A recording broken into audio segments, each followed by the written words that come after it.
Hello दोस्तों, स्वागत है आपका हमारे यूट्यूब चैनल में। आज हम वर्ल्ड ज्योग्राफी में सूर्य या सन के बारे में पढ़ेंगे। आप हमारी वर्ल्ड ज्योग्राफी से रिलेटेड वीडियो को हमारी प्लेलिस्ट में जाकर देख सकते हैं। तो चलते हैं सेशन की ओर। सूर्य एक तारा है। सूर्य क्या है? एक तारा। सूर्य हमारे सौरमंडल का प्रधान है। सूर्य के चारों ओर चक्कर लगाने वाले विभिन्न ग्रहों, सूर्य ग्रहों और धूमकेतु के समूह को सौरमंडल कहा जाता है। सौरमंडल में समस्त ऊर्जा का स्रोत सूर्य ही है। सौरमंडल में समस्त ऊर्जा का स्रोत कौन है? सूर्य। सौरमंडल में सूर्य का प्रभुत्व है क्योंकि सौरमंडल निकाय के द्रव्य का लगभग 99.99% सूर्य में निहित है। सूर्य अपने अक्ष पर पूर्व से पश्चिम दिशा में घूमता है। सूर्य अपने अक्ष पर किस दिशा में घूमता है? पूर्व से पश्चिम दिशा में। इसका मध्य भाग 25 दिन में व बाहरी भाग 35 दिन में एक चक्कर लगाता है। सूर्य का जो अंदर का भाग है वह 25 दिन में और बाहरी भाग 35 दिन में अपने अक्ष पर पूरा घूम जाता है। सूर्य हमारी मंदाकिनी दुग्ध मेखला के केंद्र से 30,000 प्रकाश वर्ष की दूरी पर एक कोने में स्थित है। हमारी मंदाकिनी का क्या नाम है? दुग्ध मेखला। और इस दुग्ध मेखला के केंद्र से सूर्य 30,000 प्रकाश वर्ष की दूरी पर स्थित है। यह मंदाकिनी दुग्ध मेखला के चारों ओर 250 किलोमीटर प्रति सेकंड की गति से परिक्रमा कर रहा है। सूर्य हमारी मंदाकिनी दुग्ध मेखला के चारों ओर 250 किलोमीटर प्रति सेकंड की गति से परिक्रमा कर रहा है। मंदाकिनी दुग्ध मेखला के चारों ओर सूर्य को एक चक्कर घूमने में लगा समय 25 करोड़ वर्ष है और इस 25 करोड़ वर्ष को कॉस्मॉस ईयर या ब्रह्मांड वर्ष कहते हैं। ब्रह्मांड वर्ष किसे कहते हैं?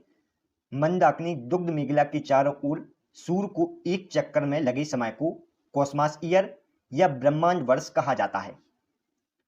सूर्य एक गैसीय गोला है जिसमें 71% हाइड्रोजन, 26.5% हीलियम और 2.5% अन्य तत्व उपस्थित हैं। सूर्य के केंद्रीय भाग कोर या क्रोध कहलाता है जिसका तापमान 1.5 × 10⁻7 डिग्री सेल्सियस होता है। सूर्य की बाहरी सतह का तापमान 6000 डिग्री सेल्सियस होता है। सूर्य की बाहरी सतह का तापमान कितना होता है? 6000 डिग्री सेल्सियस। सूर्य का व्यास 13,92,000 किलोमीटर है जो कि पृथ्वी के व्यास का 110 गुना है। सूर्य का व्यास कितना है? 13,92,000 किलोमीटर जो कि पृथ्वी के व्यास का 110 गुना है। सूर्य का आकार पृथ्वी के आकार का 13 लाख गुना है। सूर्य का आकार कितना है? पृथ्वी के आकार का 13 लाख गुना। और पृथ्वी को सूर्य ताप का 2 अरबा भाग मिलता है। पृथ्वी को सूर्य ताप का कितना भाग मिलता है? 2 अरबा भाग। सूर्य की पृथ्वी से दूरी 14.96 करोड़ किलोमीटर है। सूर्य की पृथ्वी से दूरी कितनी है? 14.96 करोड़ किलोमीटर। सूर्य की सतह पर जो काली रेखाएं दिखाई देती हैं उन्हें फ्रानहार्नर रेखा कहते हैं। सूर्य की सतह पर जो काली रेखाएं दिखाई देती हैं उन्हें फ्रानहार्नर रेखा कहते हैं। यह सभी पॉइंट आपको याद रखने हैं। ये वन लाइन फैक्ट में परीक्षा में पूछे जाते हैं। दोस्तों, यदि आपको हमारी वीडियो पसंद आ रही हो तो प्लीज़ वीडियो को लाइक और चैनल को सब्सक्राइब जरूर करें। सूर्य की उम्र 5 बिलियन वर्ष है। सूर्य की उम्र कितनी है? 5 बिलियन वर्ष। भविष्य में सूर्य द्वारा ऊर्जा देते रहने का समय 10⁻11 वर्ष है।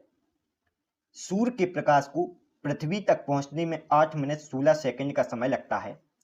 सूर्य के प्रकाश को पृथ्वी तक पहुंचने में कितना समय लगता है? 8 मिनट 16 सेकंड का। सौर ज्वाला को उत्तरी ध्रुव पर ओरोरोबोरिस और दक्षिणी ध्रुव पर ऑरोरो ऑस्ट्रेलिया कहा जाता है। सौर ज्वाला को उत्तरी ध्रुव पर ओरोरोबोरिस और दक्षिणी ध्रुव पर ऑरोरो ऑस्ट्रेलिया कहा जाता है। सूर्य पर ऊर्जा उत्पन्न नाभिकीय संलयन से होती है। सूर्य पर ऊर्जा उत्पन्न किससे होती है? नाभिकीय संलयन से, जिसमें 2 हाइड्रोजन मिलकर एक हीलियम अणु बनाते हैं। सूर्य पर चलते हुए गैस के गोलों को धब्बे कहते हैं। सूर्य पर चलते हुए गैस के गोलों खोल को धब्बे कहते हैं। सूर्य के धब्बों का एक पूरा चक्र 22 वर्षों का होता है। यह धब्बे पहले 11 वर्षों तक बढ़ता है, फिर बाद के 11 वर्षों तक घटता है। सूर्य के धब्बों का तापमान आसपास के क्षेत्र से 1500 डिग्री सेल्सियस कम होता है। सूर्य के जो धब्बों का तापमान है वह आसपास के क्षेत्रों से 1500 डिग्री सेल्सियस कम होता है। जब सूर्य की सतह पर धब्बा पड़ता है तो उस समय पृथ्वी पर चुंबकीय झंझावात उत्पन्न होती है। इससे चुंबकीय सुई की दिशा बदल जाती है और रेडियो, टेलीफोन आदि में गड़बड़ी उत्पन्न हो जाती है। अब हम सूर्य के आंतरिक भाग और बाहरी भाग को देखेंगे। यह है सूर्य की संरचना। सूर्य की संरचना को दो भागों में विभाजित किया गया है, एक है आंतरिक भाग और एक है बाहरी भाग। आंतरिक भाग कौन कौन से हैं?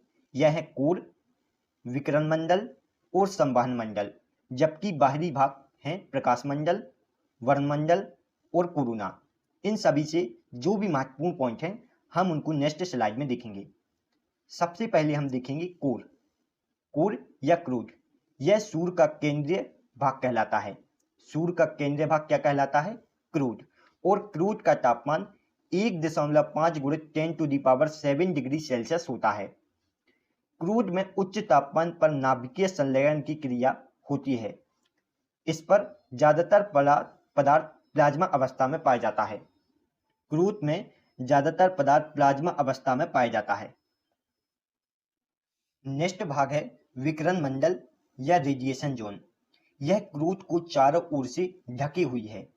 क्रूड से निकली हुई ऊर्जा यहाँ विद्युत चुंबकीय तरंगों के रूप में पहुंचती है। विकिरण मंडल या रेडिएशन जोन, विकिरण मंडल या रेडिएशन जोन क्या है? यह क्रूड को चारों ओर से ढकी हुई है।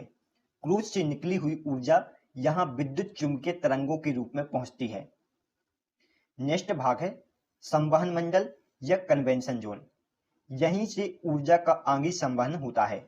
संवहन जोन या कन्वेंशन जोन से ऊर्जा का आगे संवहन होता है। यहाँ हाइड्रोजन के बने सेल पाए जाते हैं। संवहन मंडल में हाइड्रोजन के बने सेल पाए जाते हैं। अब प्रकाश मंडल के बारे में देखेंगे। प्रकाश मंडल को फोटोस्फीयर कहा जाता है। यह सूर्य का दृश्य भाग है। इसका तापमान 6000 डिग्री सेल्सियस होता है और यह सूर्य की दीप्तिमान सतह होती है। सूर्य का दृश्य भाग किसे कहते हैं? प्रकाश मंडल या फोटोस्फीयर को। और इसका तापमान 6000 डिग्री सेल्सियस होता है। सूर्य के प्रकाश मंडल को दीप्तिमान सतह भी कहा जाता है। अब नेक्स्ट भाग है सूर्य का वर्णमंडल या क्रोमेटोस्फीयर। क्रोमेटोस्फीयर प्रकाश मंडल के ऊपर एक आवरण है और वर्णमंडल को सूर्य का वायुमंडल भी कहा जाता है। सूर्य का वायुमंडल किसे कहा जाता है? वर्णमंडल या क्रोमेटोस्फीयर को। अगला भाग है सूर्य किरीट या कोरोना। यह सूर्य की सबसे बाहरी परत है। यह हमें सूर्य ग्रहण के समय दिखाई देता है और सूर्य ग्रहण के समय यह एक्स किरण उत्सर्जित करता है। सूर्य किरीट या कोरोना सूर्य की सबसे बाहरी परत है जो कि सूर्य ग्रहण के समय दिखाई देता है और यह सूर्य ग्रहण के समय एक्स किरण उत्सर्जित करता है।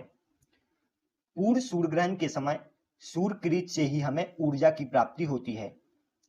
पूर्ण सूर्य ग्रहण के समय सूर्य किरीट से हमें ऊर्जा की प्राप्ति होती है और सूर्य किरीट को सूर्य का मुकुट भी कहा जाता है। यह सभी पॉइंट आपको याद रखने हैं। अब सूर्य से संबंधित कुछ महत्वपूर्ण तथ्य। सूर्य के अध्ययन को हेलेनोलॉजी कहा जाता है। सूर्य के अध्ययन को क्या कहा जाता है? हेलेनोलॉजी। जबकि चंद्रमा के अध्ययन को सेलेनोलॉजी, ब्रह्मांड के अध्ययन को कॉस्मोलॉजी कहा जाता है। पृथ्वी के सबसे निकटतम तारा सूर्य है, जबकि दूसरे नंबर का निकटतम तारा प्रोक्सिमा सेंचुरी है। सूर्य ग्रहण हमेशा अमावस्या के दिन होता है, जबकि चंद्र ग्रहण हमेशा पूर्णिमा के दिन होता है। सबसे पहले सूर्य न्यूजीलैंड देश में निकलता है। जीएमटी टाइम के अनुसार सबसे पहले सूर्य किस देश में निकलता है? न्यूजीलैंड देश में। उगते हुए सूरज का देश जापान को कहा जाता है। उगते हुए सूरज का देश किसे कहा जाता है? जापान को। और भारत में सबसे पहले सूर्य अरुणाचल प्रदेश में उगता है। भारत में सबसे पहले सूर्य किस राज्य में उगता है? अरुणाचल प्रदेश में। सूर्य का उत्तरी वृत्त पर देर तक चमकना मध्य रात्रि सूर्य कहलाता है। सूर्य का उत्तरी ध्रुवीय वृत्त पर देर तक चमकना क्या कहलाता है? मध्य रात्रि सूर्य। और यह सूर्य अंटार्कटिका क्षेत्र में दिखाई देता है। Thanks for watching. दोस्तों, यदि आपको हमारी वीडियो पसंद आई हो तो प्लीज़ वीडियो को लाइक और चैनल को सब्सक्राइब जरूर करें, इससे हमें मोटिवेशन मिलता है। आप इस वीडियो से रिलेटेड पीडीएफ को हमारी टेलीग्राम ग्रुप से डाउनलोड कर सकते हैं, जिसका लिंक डिस्क्रिप्शन में दिया हुआ है। तो मिलते हैं नेक्स्ट वीडियो में, तब तक के लिए गुड बाय।